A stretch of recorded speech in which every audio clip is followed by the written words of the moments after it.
Bismillahirrahmanirrahim. Assalamualaikum warahmatullahi wabarakatuh. Perkenalkan, nama saya Yuristika Asyari Ahmad. Saya dari kelas B, Prodi Pendidikan Geografi. Di sini saya akan menjelaskan tentang teori lempeng tektonik, yang dimana teori lempeng tektonik itu terdiri dari 11 materi. Yang pertama, perkembangan sejarah teori lempeng tektonik. Perkembangan teori tektonik lempeng yang menjelaskan penyebaran dan pergerakan bumi yang menjadi teori yang umumnya dipakai dari kemudian diterima secara luas dari suatu lempeng tipis dan sangat keras secara relatif menerus sampai bumi ini tercipta. Di bawah ini adalah contohnya. Sebelum digunakan terminologi tektonik lempeng, konsep bumi yang dinamis mula-mula dipelopori oleh teori continental drift, pergeseran benua yang diperkenalkan oleh meteorologis asal Jerman Lothar Wagner pada tahun 1915. Teorinya menyatakan bahwa pada periode kapur sekitar 200 juta tahun lalu, semua benua di dulunya menyatu dalam suatu superbenua yang canggon, namun kemudian dipecah menjadi kontinen-kontinen yang lebih kecil, lalu berpindah secara mengapung menempati posisi seperti sekarang ini. Di bawah ini adalah contohnya.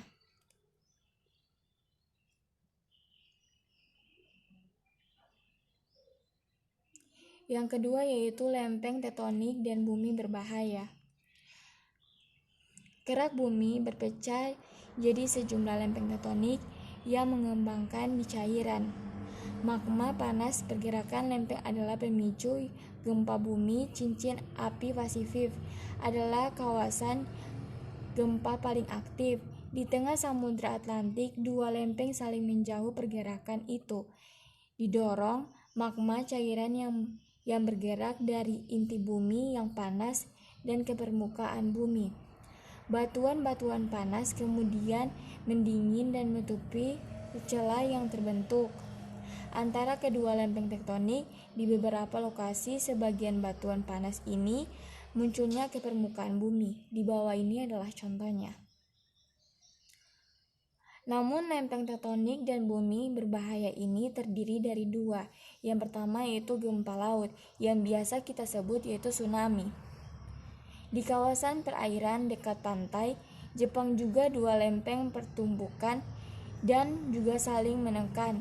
Pinggiran kedua lempeng tektonik akhirnya tertekan ke bagian dalam bumi. Sebuah lempeng melengkung mempunyai di bawah lempeng dengan berat, jenis, dan tingginya.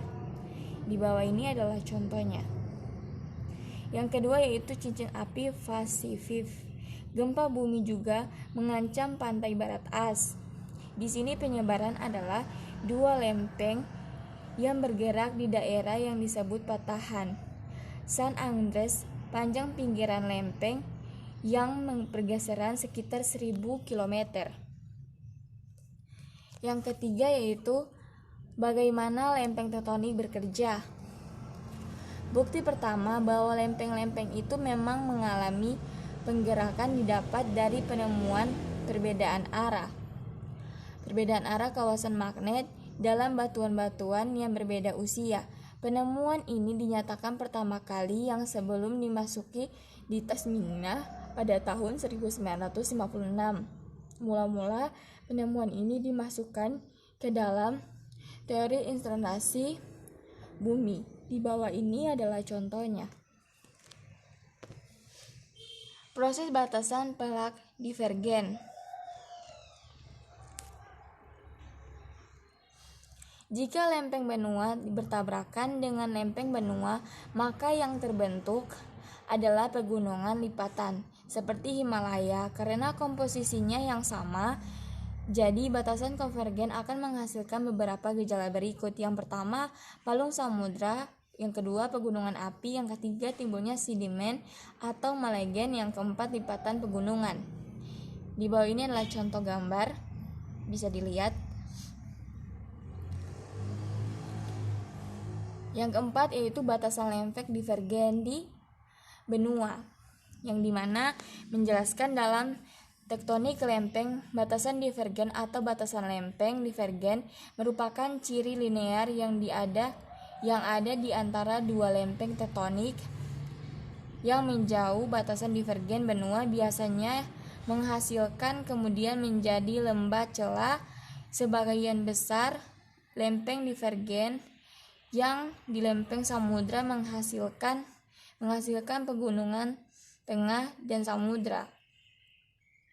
Batasan divergen juga menghasilkan kepulauan vulkanik yang munculnya saat lempeng menjauh sehingga menghasilkan celah yang kemudian diisi oleh larva. Yang keempat yaitu batasan lempeng divergen di lautan.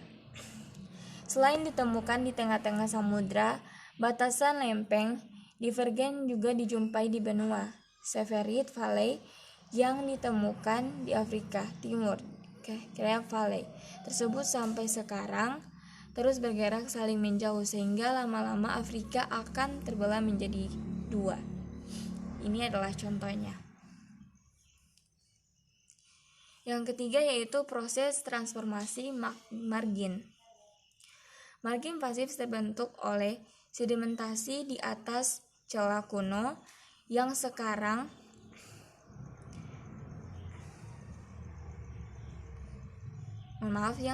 ditandai oleh lithosfer transisi retakan benua yang menciptakan cekukan laut baru. Akhirnya, retakan benua yang membentuk tanggung lenggit samudra yang lokasi perluasan pergerakan menjauh dari batasan benua-benua samudra transaksi antara lithosfer kontinensi dan samudra yang pada awalnya dibuat oleh Nitting dikenal sebagai margin pasif. Di bawah ini adalah contohnya.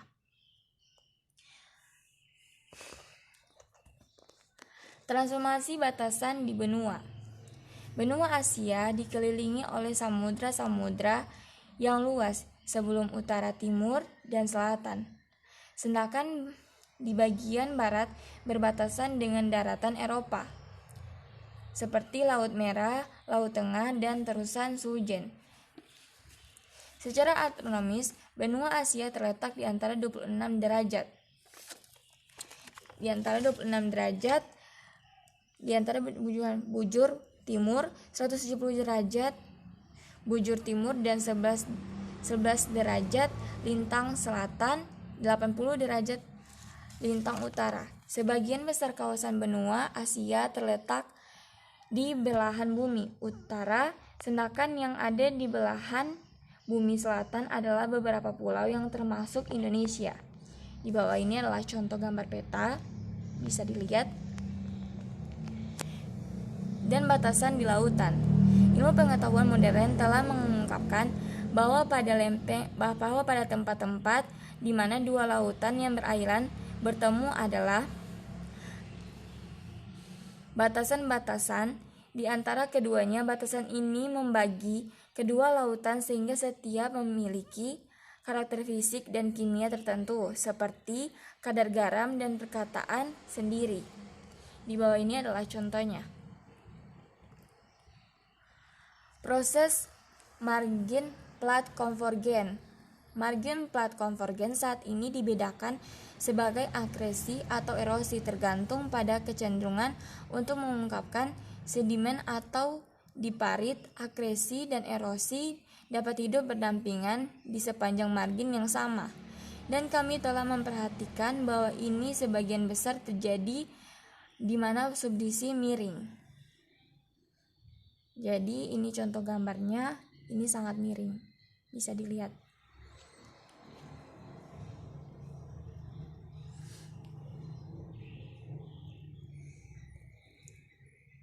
Variasi antara berbagai jenis konvergen.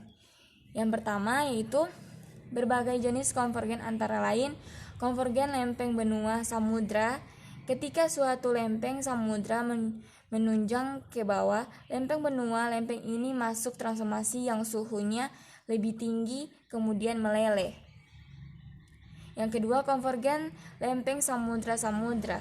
Puncak sebagian gunung berapi ini ada yang timbul sampai ke permukaan. membentuk gugusan pulau vulkanik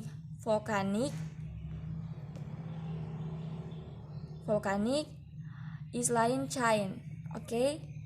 Yang ketiga, konvergen lempeng benua-benua. Karena keduanya adalah lempeng benua, materialnya tidak terlalu padat dan tidak berat untuk tenggelam masuk ke dalam atmosfer dan meleleh.